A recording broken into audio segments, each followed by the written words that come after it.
Good evening and welcome to the Assembly of Osteopathic Graduate Medical Educators, AOGME webinar series. We're pleased to have you join us for this Academic Careers webinar highlighting an academic medicine writing fellowship program for medical students, residents, fellows, and faculty. My name is Austin Wetmore. I'm the program manager for GME initiatives at AACOM, and I will help facilitate this webinar. Before we get started, I would like to review a few housekeeping notes. This webinar is being recorded. The recording will be posted on the AOGME webinar or webpage shortly. All webinar participants are in listen-only mode. If you experience technical issues during the webinar, please use the chat feature and we will assist you. If you have questions for the presenters during the webinar, please feel free to submit them through the Q&A feature at any time. If time permits at the end of the webinar, they will respond to your questions. I will now briefly introduce our presenters. Cheryl Dixon, MD, MPH, is an Associate Dean for Health Equity and Community Affairs at Western Michigan University, Homer Stryker, MD, School of Medicine, WMed. In this position, Dr. Dixon works as an advocate, convener, collaborator, and connector of medical school resources with the local and global community to facilitate meeting shared goals and improving the health and well-being of all the communities WMed serves. Dimitri Tito, DO, is an assistant professor at the Johns Hopkins University School of Medicine and a captain in the United States Army. He recently completed an internal medicine residency at WMed and underwent additional training in health policy. In 2020, he was awarded the U.S. Public Health Service Excellence in Public Health Award. Additionally, Dr. Tito currently serves on the AOGME Residents and Fellows Council as immediate past chair. Thank you again to Dr. Dixon and Dr. Tito for being with us today and for preparing this presentation. With that, I will turn it over to them. Thank you so much, Austin. And we want to thank all of you all for attending this webinar and inviting us actually to come and give this presentation. So what we're going to talk to you about is an academic medicine writing fellowship program that we had at Western Michigan University Homer Stryker MD School of Medicine that Dr. Tito was actually the fellow in and successful graduate of.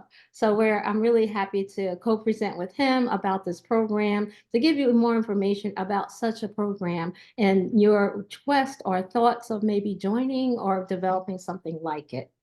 So what we're going to do, next slide, Dimitri, is start out with the objectives. And basically, I'm going to kind of talk a little bit about the National Center for Pre-Faculty Development, or is called BENGAP, which is building the next generation of academic physicians.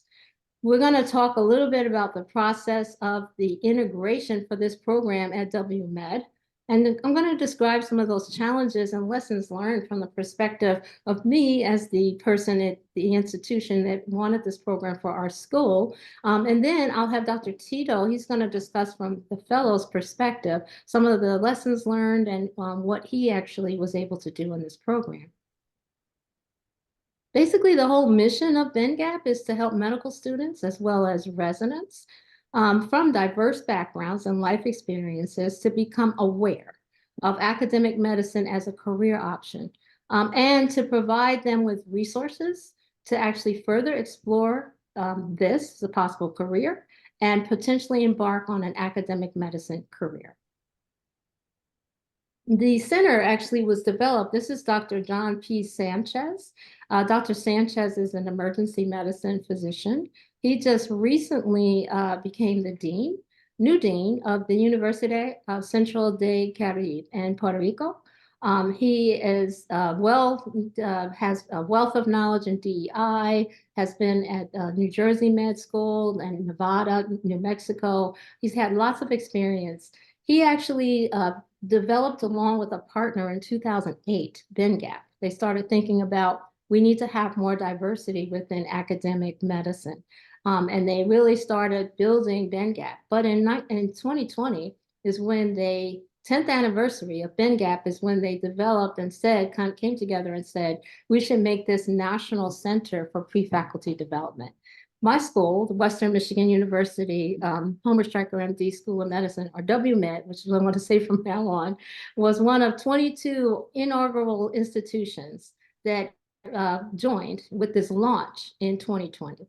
And the formal structure for the Central Center for Pre-Faculty Development is to guide and lead academic health national organizations and community-based organizations as they collectively focus on pre-faculty development as a means to diversify academia.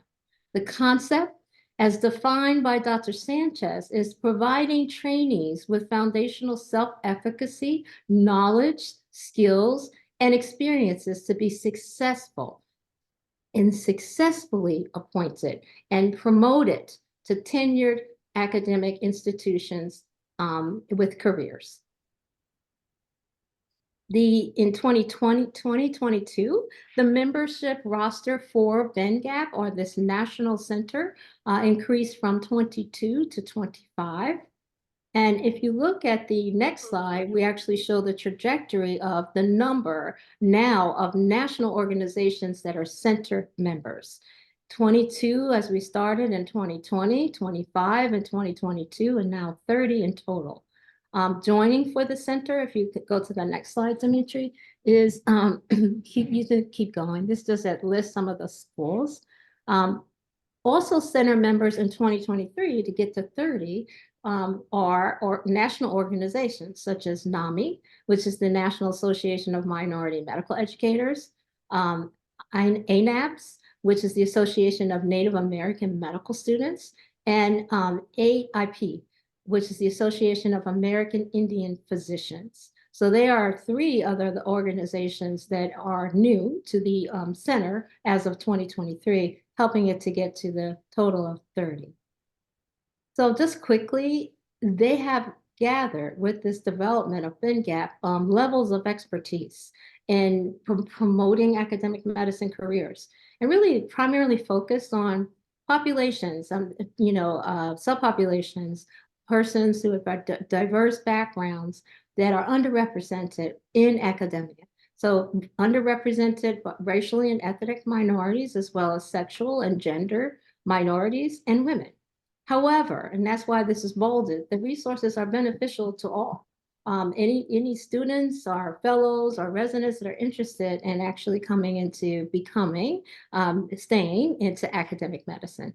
There's a lot of visibility. It's on listservs, Facebook, Twitter accounts. They highlight institutions that are part of the center. And so you actually get visibility. And there's a network. That's one of the key things to actually emphasize, is that this center actually has a network, and it's a network, as you saw the list quickly, of the member schools. And as to be part of that, you come together. So this network is actually very important and helpful. And this network has, exposure to successful faculty, gives you the opportunity to collaborate for service and education and research. So there are different tiers that each have unique benefits. To really help you to think about how you may want to approach a program, or how you as an institution want to actually have a program that's part of this. The American Osteopathic Association, the LCME, and the Accreditation Council for Graduate ME, ACGME, the standards that they have for diversity, having this program is one of those benefits. Is really helping you to achieve some of the standards that they have for diversity that you're reporting as an institution. Now, the center also has many opportunities. There are actually lots of other funders, the visibility. So they've been granted a grant by Josiah Macy for pre-faculty competencies and milestones. And that grant is lasting until February 2026. They've been awarded MBME support grant for academic writing fellowship. They have the AMA sponsored November National Pre-Faculty Development Conference. And they also now have an NIH cancer grant that is a part of members can actually apply for this grant through the NIH, which is huge. This is just a list of some of the demographic characteristics, but also just kind of the impact of what happens with the numbers of journals and articles. And as you can see from looking at it, the percentage, you can really see the diversity there. The women that have actually published in books or journals, the percent that are African American or LGBTQIA or Native American. So there's a wide range, white as well as URMs that have actually been publications of people or members who have been part of BENGAP or the National Center. They have 3 books. These are 2 that are shown. There's one that's in progress, which is on leadership. But these books are very helpful for institutions. One was the first book was Succeeding in Academic Medicine, a roadmap for diverse medical students and residents, health professions and academia, how to begin your career. And this third one is about engagement and leadership in academic medicine.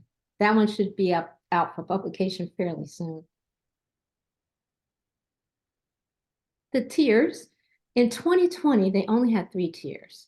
We were, as a foundational school, we elected to be tier 3. And as you look at the different tiers, I hope this is clearer to see. I know it's tiny writing, but you all get the tier 1, they get development seminar ability, they get to join webinars. They have webinars on a quarterly basis. And there's an e-newsletter that's sent out biannually that as a tier 1, members can all get. A tier 2, you can have more than one career development seminar. Now, these are seminars that have been developed by the diverse, by the group that you actually that are packaged, and you can actually get them as a member to deliver and use at your institutions. You get the same things as tier 1. And you also have the ability to have one fellow, the Academic Medicine Writing Fellow, which we'll talk more about. And in tier 3, you actually get all of those things, and you get 3 fellows, as well as an annual report for your institution on what's happened, or, how many, what are the things that happen from your institution and from your fellows' perspective for being part of this center. Now, even smaller writing. Apologize. But actually, just to show you that, 2020, right, is when the center actually became founded. They founded the National Center. BENGAP was building. And so now there's 4 tiers. So there's 4 level tiers. Again, you can see the difference. There are prices, like the cost of the institution, which we'll talk about a little bit more later. But basically, adding a tier 4, you actually now have the ability in a tier 4 to have up to 4 positions or 4 fellows. Makes sense. Tier 3, you can still have, tier 3, you actually have 2. And actually tier 4, you can have 4. Very interesting. But of course, the cost goes up, but there are more things that you get based on the tiers that you're in. And so tier 4, you actually also have free virtual registrations for the national conference that they have. And you also have or the free registrations up to 12 for the National LGBT Conference, Workforce Conference. The tier 3, you get 5.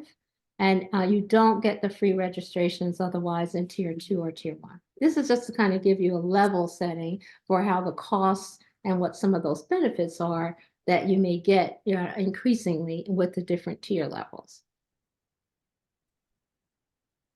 So we had tier 3. Again, we were 2020.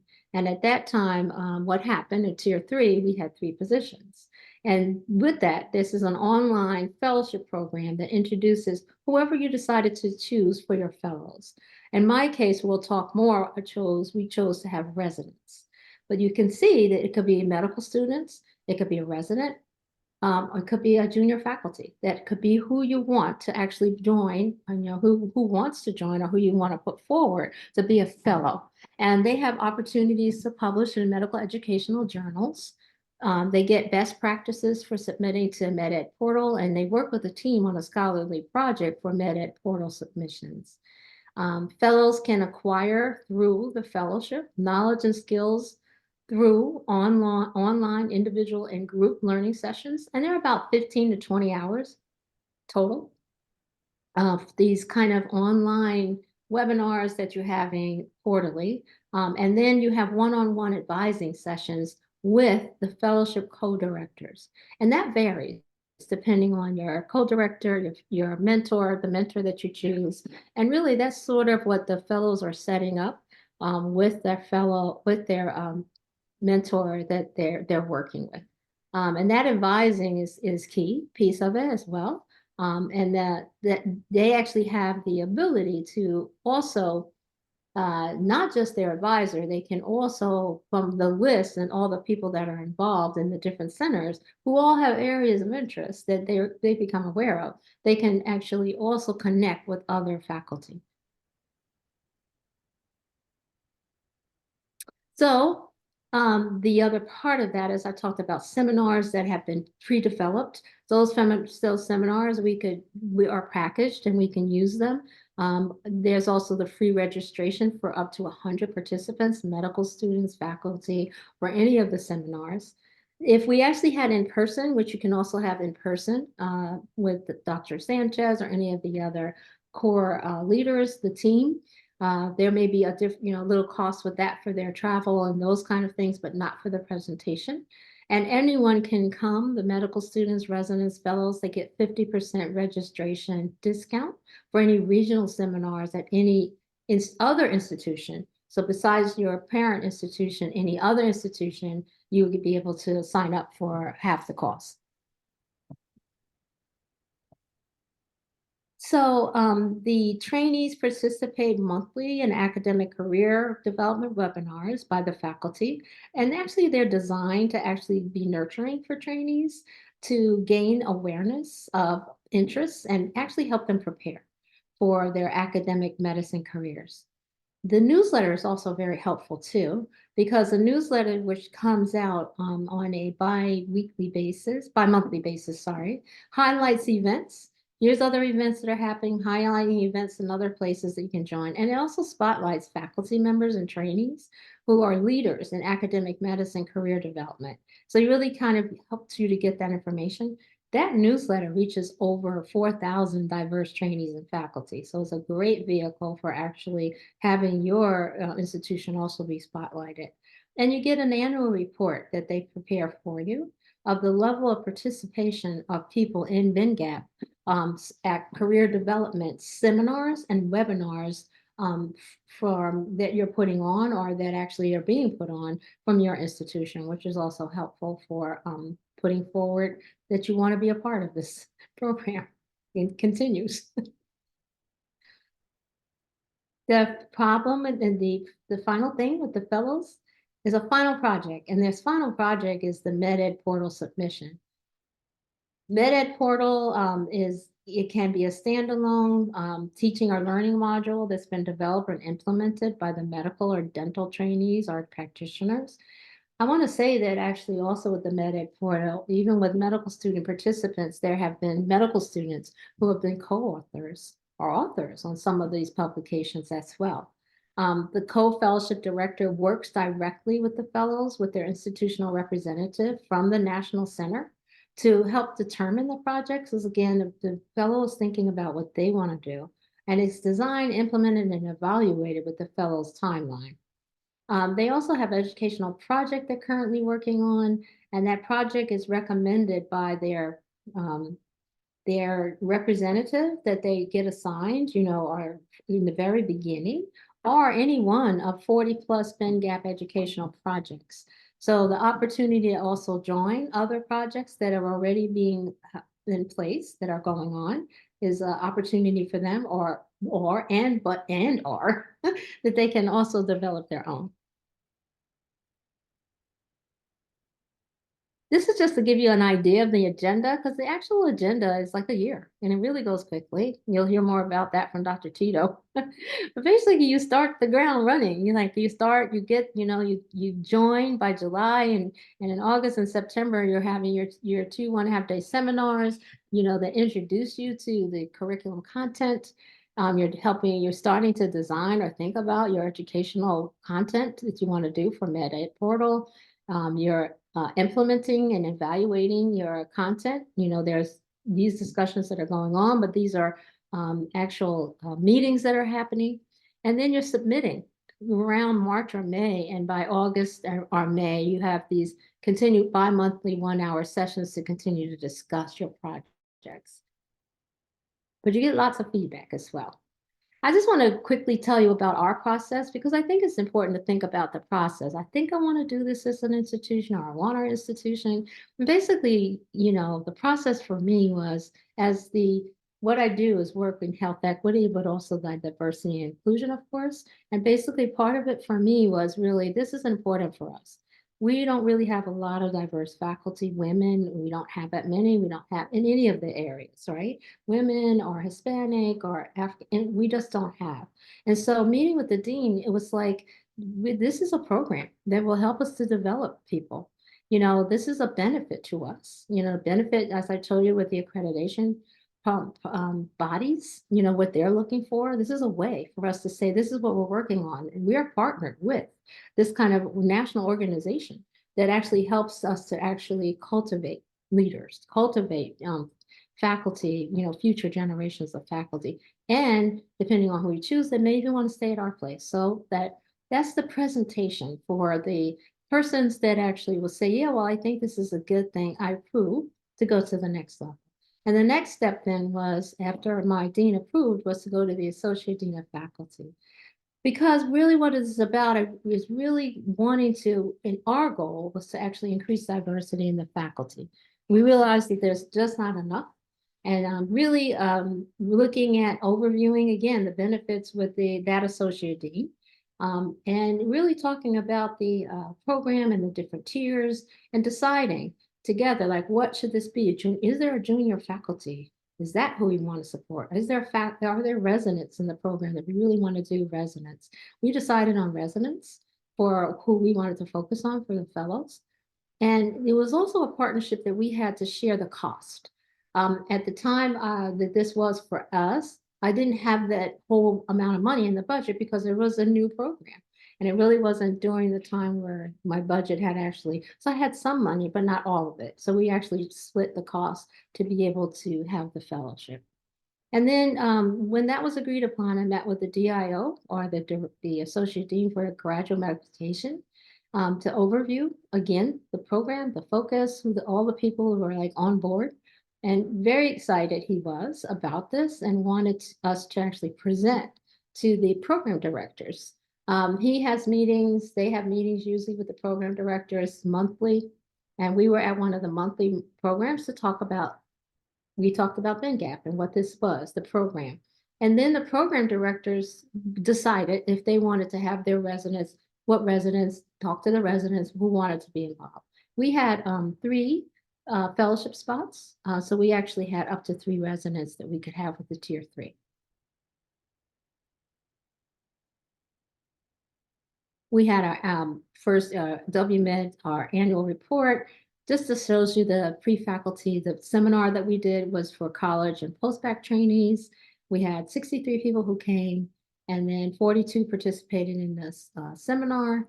And this is just some data from that particular one that we had at our school.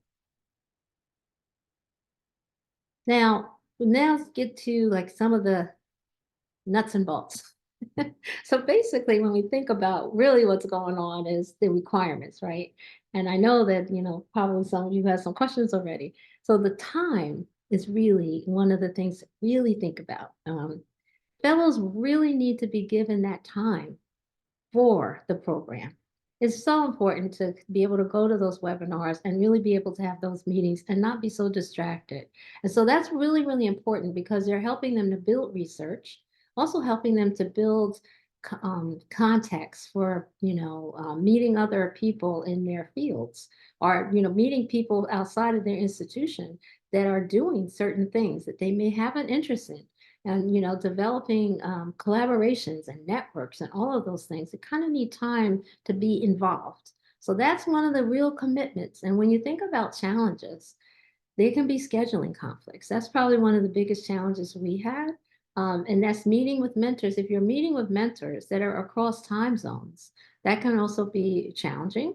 Again, looking at who you select to be part of the program, it really is important that they're given that time and that schedule, that, that kind of schedule is communicated, to their director or their person that says that they've committed to giving them this percent time or whatever, which can be challenging and with residents, can be challenging even with medical students. We'll talk a little bit more about that.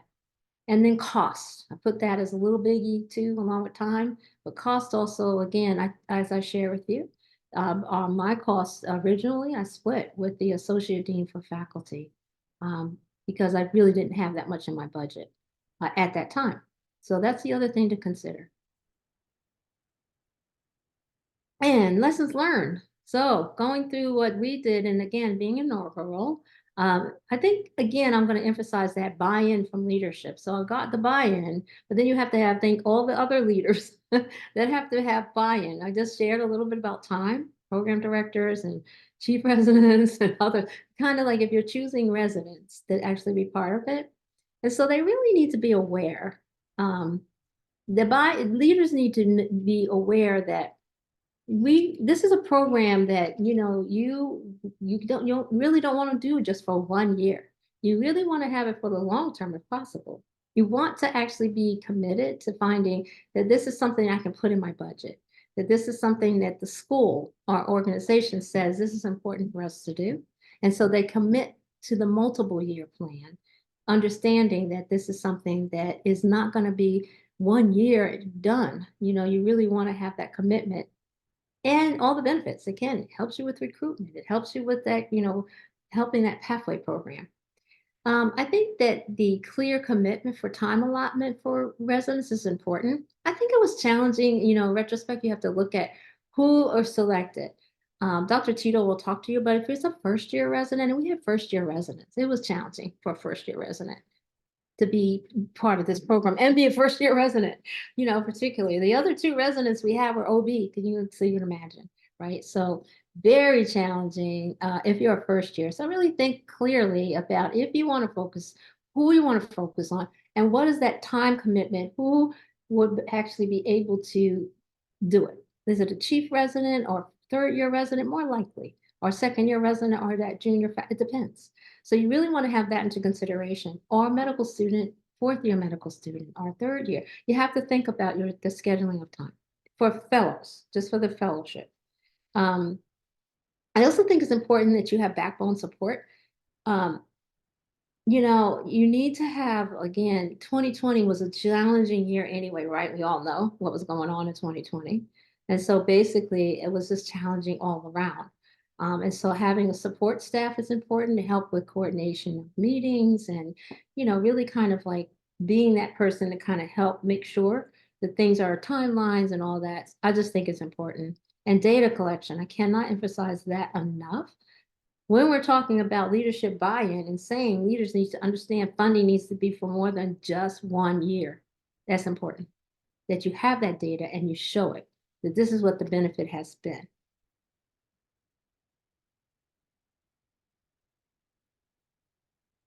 This is just more of our annual report. I can skip it. I don't think it's that important, but just to show you data. Because I really want to get to now Dr. Tito, who actually is our success. He completed it, and I want him to now tell you about his work. Thank you. Yes, and thank you, Dr. Dixon, for the wonderful presentation. So I think it's important, if you're a medical student or a fellow or even a resident on the call, that you get a fellow's perspective and you could decide whether this program, will fit your career objectives. So there we go. So I'm going to go over what I think of the program, some benefits of the program, as well as some cons, and of course, give you my overall perspective and why you should do it. So, so this is just a flyer from our school, from the residency program. I always wanted to do academic medicine. For my background, I thought, doing this program where I will be learning the different skills, teaching skills or curriculum skills, or even just research will help me to be a more effective physician leader and also academician. So growing a more diverse faculty begins with you. And I think each one of us bring a unique perspective, and then your skills will be valuable. And and if you're a resident or a fellow or a medical student, your training starts now. And if if you could find a program that will, further, increase your skills or further sharpen your skills, that goes a long way for your career. So again, this is the paper we published. It's a community medical leadership workshop, and it was an introduction to physician leadership for resident physicians in residency. So the goal of the program of the workshop was to train learners to be more effective physician leaders, and it was very well tailored for medical students and residents and fellows. And you can see the co-authors here. There were some medical students as co-authors, and of course, Dr. Dixon and my mentors there as well. So from my perspectives, I had a great time doing the program. I did that as an intern, actually. I did it in my first year of residency. It worked well for me because it was during residency. So if you're thinking about just going into the market to get a job and doesn't want to take some time off to do a formal academic medicine fellowship, then this is the right opportunity for you. You don't have to take some time off. You could just do it while in residency. And depending of your mentor or the fellowship director, they're gonna try to make sure that they are flexible and allow you to complete this. It's overseen by top faculty from large academic institutions. They usually will oversee the structure of the program, the administration, the different assignments. I think we had faculties from Harvard, we had people from UCLA, so just all over the place and across the US. So you're just learning a lot, and just everyone can bring things to the table. Same for the students and same for the residents. You're just learning from everyone, and you're just amazed where people are coming from and how everyone is on the same table.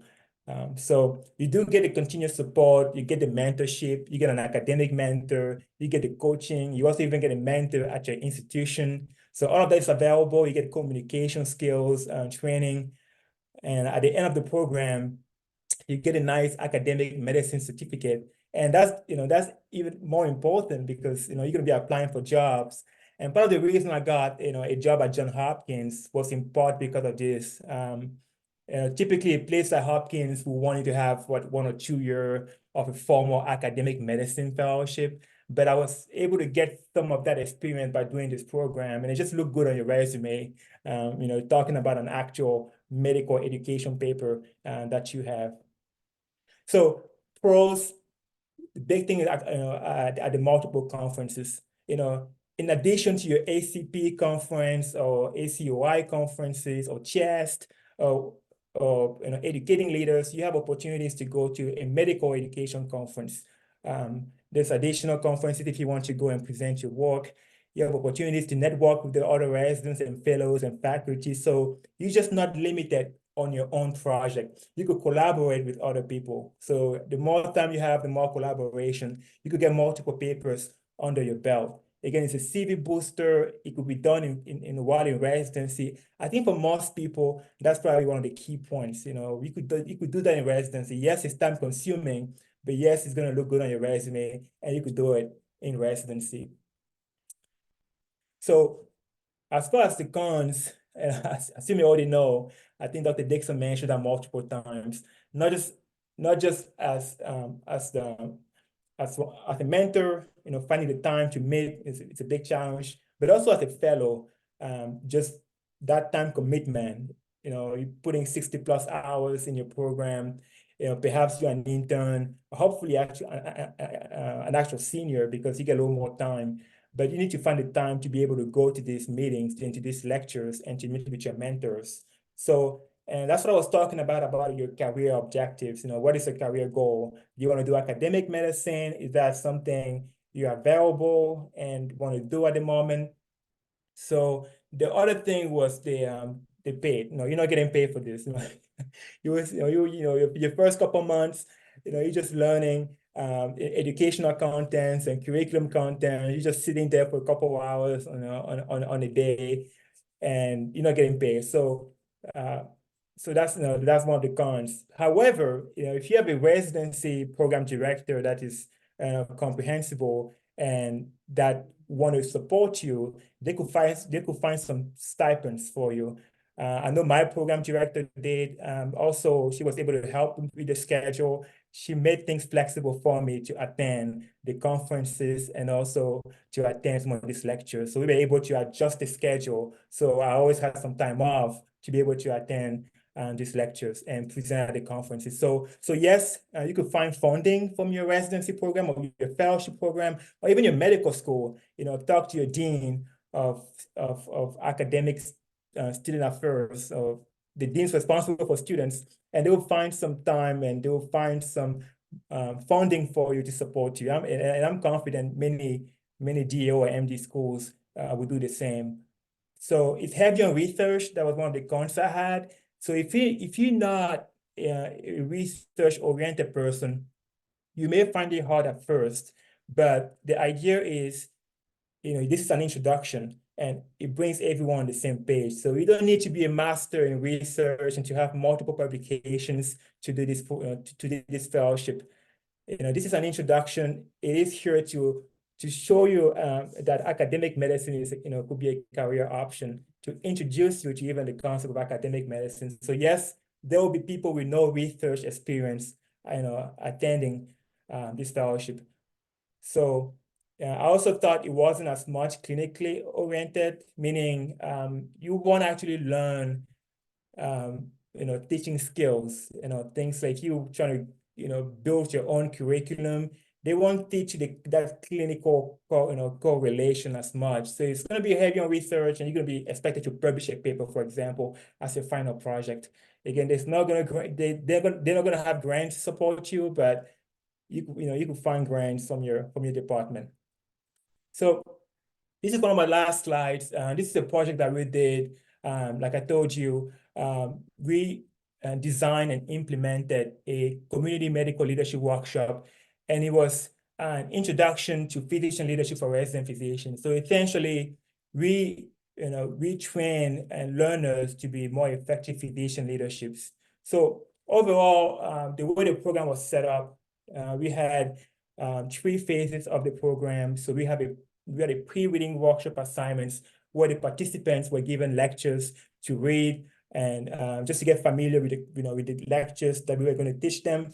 And then we had expert, providing lectures in different areas based on the objectives. And the second phase was actually the discussion phase, where we actually broke down the participants into smaller group discussions, so they could go over these real life case scenarios and discuss about this and apply their leadership skills they learn from the lectures. And lastly, we had a larger group discussion where, everyone just came on the same table and just further discuss. So the objectives of this was to first teach or understand and teach, leadership in medicine, and then to, have this participant employ strategies to manage conflict in the workplace and differences in opinions.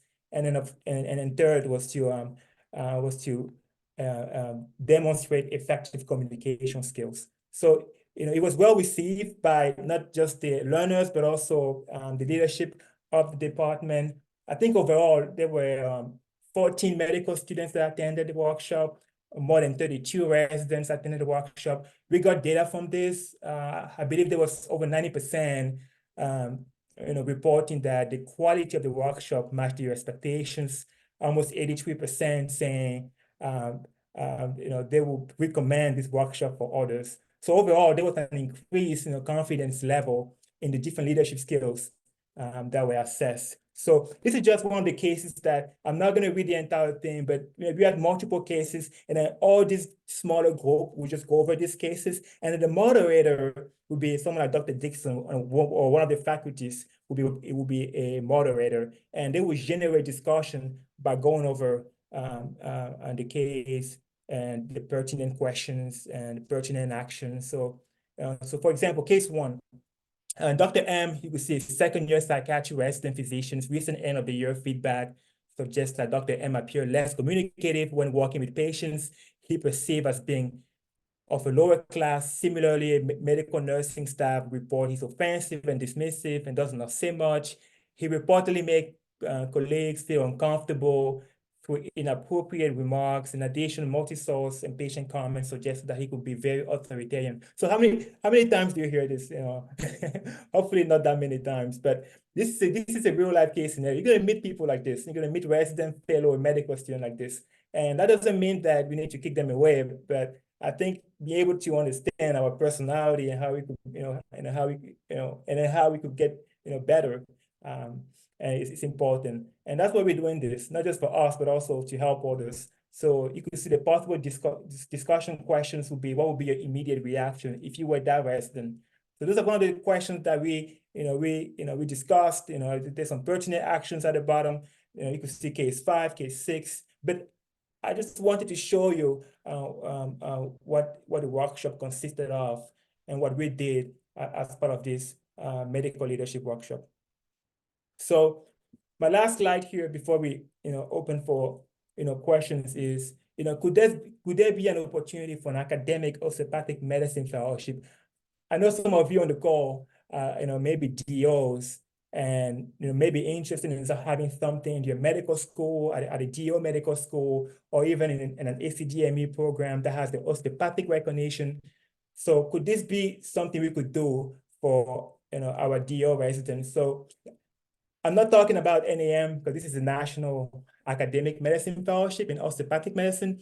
I'm talking about something tailored for the students, the residents, and the fellows while they are still in training. So it could be a 1 to 2 years training in their respective institution. AOGME could partner with AACOM, or more importantly, ACGME program with osteopathic recognitions, and incorporate a little more clinical skills in the program. Incorporate communication in healthcare, allow the fellows to actively participate in AOGME, resident and fellows council, even have a longitudinal program as well in teaching skills or any type of clinical skills, so that will help them in their own institution, in their own residency program or fellowship program. And of course, highlight the excellence in osteopathic medicine. So that's all I have. And I think now we're open for questions. I know some of you submitted questions. Let's see here. And Dr. Dixon, if you want to add anything. No, I think that was great. Honestly, it's great to, hear the perspective, I think, of someone who was actually in the program. And I just wanted to say that, sometimes some things happen. With us, the other 2 residents weren't able to complete it because of problems within the residency. But then what happened is the leadership of BenGap was like, okay, well, you can take, take that funding that we had and use that for the 2 fellows. We don't charge you the next year. But unfortunately, it was a still ongoing problem with that particular residency. Now it's fixed, but it was a problem that was totally unexpected, and it prevented the residents. So I think that's another challenge, is really thinking about how you pivot, because I do think it was important, but I didn't really want to at that time. So I just think if you're thinking about developing a program at your site, or you want to, I think it's important to think about those things as well. Now, we do have some questions that people submitted ahead of time, but if you have questions that you want to, ask us now, we can. Otherwise, I can go through some of those questions that people submitted. We really can't see anybody, so I don't really know whether, I guess you put it into the chat if you have questions. So no questions so far, so I'm looking at the chat. Oh, okay. So we could go over. Yeah. Okay, so I'll just start with questions. one of the questions we had was, and I think Dr. Tito answered it, was, do you need to have prior research experience? And clearly this program helps you with that. So you don't have to have any kind of prior research experience. It really is about teaching you how to approach, how do you develop a problem? How do you approach it? How do you get people to help you with it? How do you plan it? So really it's about that. It's really helping you. to develop research, which is important to stay in academic medicine. Dimitri, Dr. Tito, you have any? Yeah, and I agree with you. I think you just going in, be open to learning, and then just make networking and collaborations. The second question was, is this program manageable while being in medical school, and how much time commitment is involved? So I have another flyer that I wanted to actually put in the chat, but I was not successful. So I'm going to send it to Austin. And actually, it's a nice one-pager that actually gives you more of all the fact sheets for BENGAP, but it also tells you how you can get involved. And so basically, as a medical student, you actually can become a member. You can become a member free as an individual member. So there are many ways to become a member and to benefit from a lot of the programming that they have. There are also, as a student, you can start a BENGAP chapter. One of the slides I didn't share is all of the national organizations that students have that actually are also, they develop chapters. So as part of their chapters of, like, say, Student National Medical Association or Medical Student Pride Alliance or LC, they actually are able to, join as part of a student chapter. So that's another way of actually becoming part of for BENGAP. So I think it's manageable to think about it as a medical student because it's really all the webinars, it's the webinars and the different dates for those, and you can join. And also, if you go to any regional conferences, if your school has got the charter member, your school actually, as I said, you have students can go free. You can go free or you can go half price to any of the conferences. And then even if you're not in these national organizations that students have in your organizations, you can have some of the schools that have chapters within those meetings, you actually can meet. So there are ways to actually become part of BENGAP, the National Center. And there are also scholarships. Talk about money, but there are scholarships that they offer. So the MBME actually has scholarships for medical education. I mentioned one for cancer care, but they actually do have scholarships to also help for students that are interested or residents that are interested in being part of it.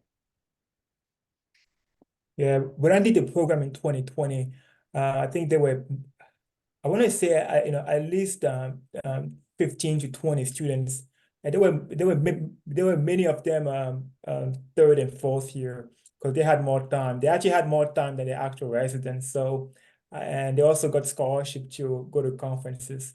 I do think it's doable, even as a second year, but I think you could have a little more time as a third and fourth year.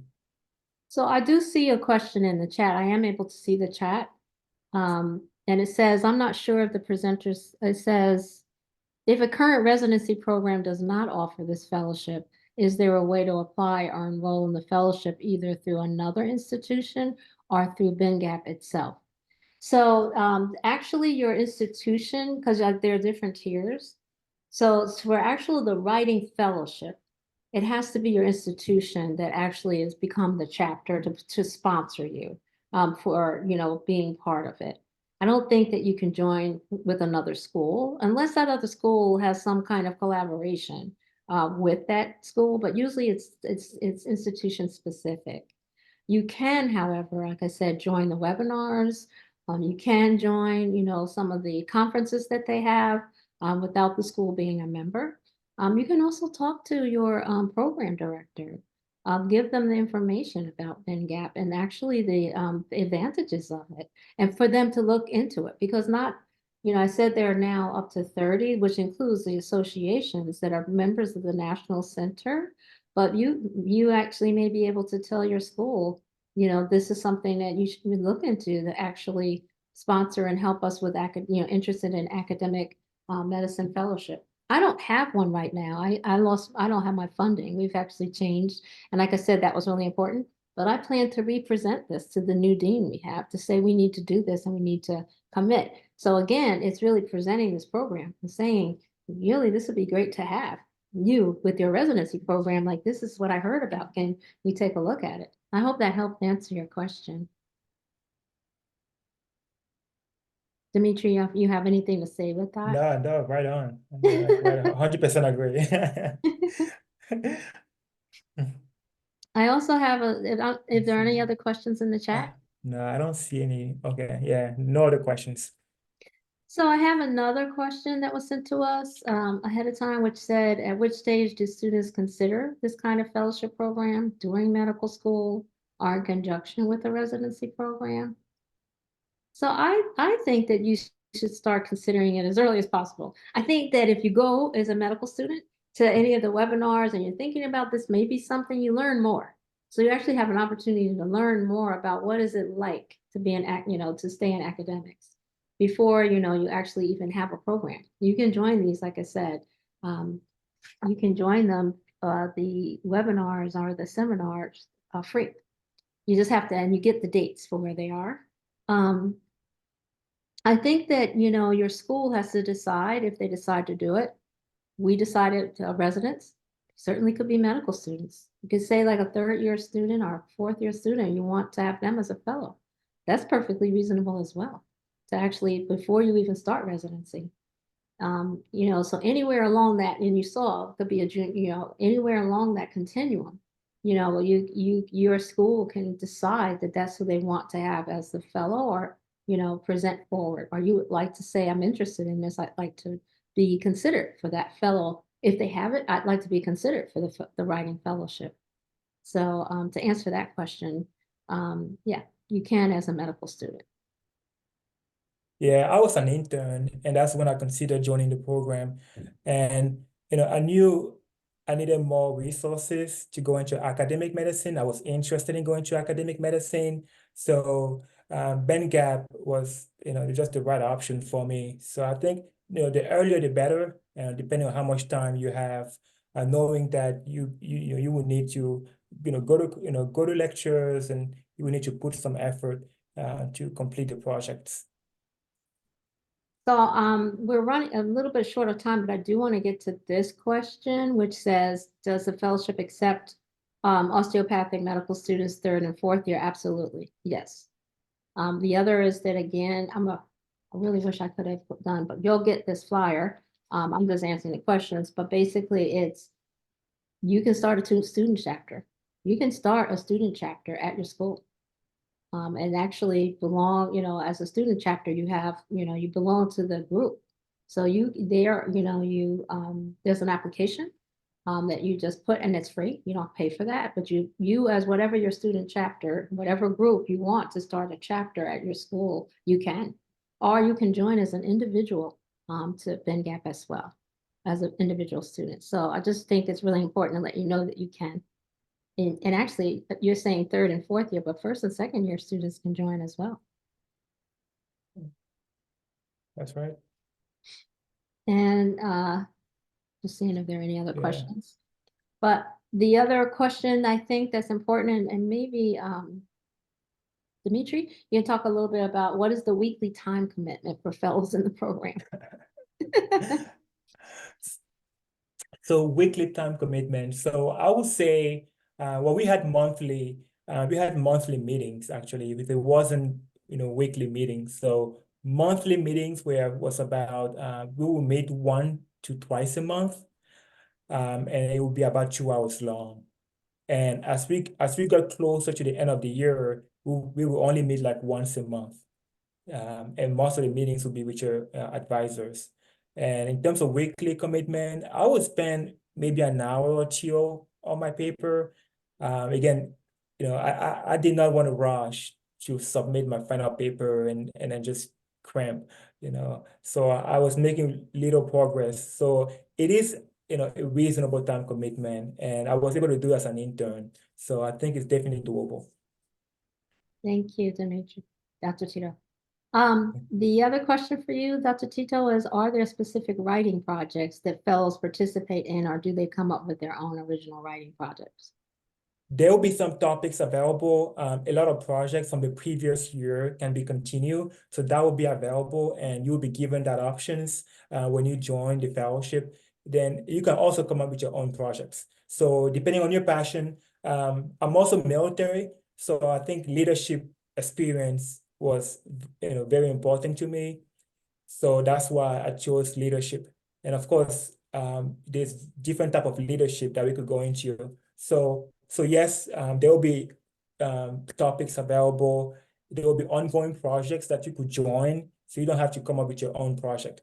But if you do, I would just think about what makes you happy. What's your passion? Is it women's health? Is it racial disparities? So what is it? So and then go from there. There's another question in the chat. Dimitri, Yes, I see that here. Yeah, perfect. How do you leverage students/fellows with different training levels in research? For example, someone has a PhD in non-medicine, in a non-medicine field versus someone who does not have any research experience. So, that's a good question. How do you leverage everyone? So I know for most people in the program, they didn't have any well, they had some research experience, but they didn't have like multiple publications, for example. So I think the program, Ben Gab was really good at putting everyone on the same page, not going from chapter 5, this is the lecture, but starting from the beginning, how do you create a research question? How do you create your educational content? How do you design your own content?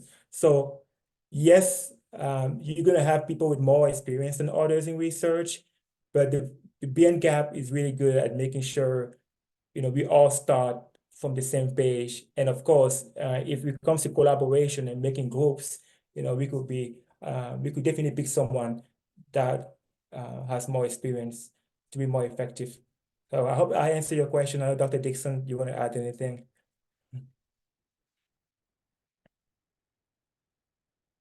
I think you muted, Dr. Dixon. No, you're still muted. I see. Let me unmute you. Actually. Sorry, I was going to say exactly what you said. I was actually trying to find that link to put in the chat for you all about the fact sheet. But basically, yes, honestly, it really is tailored to your level.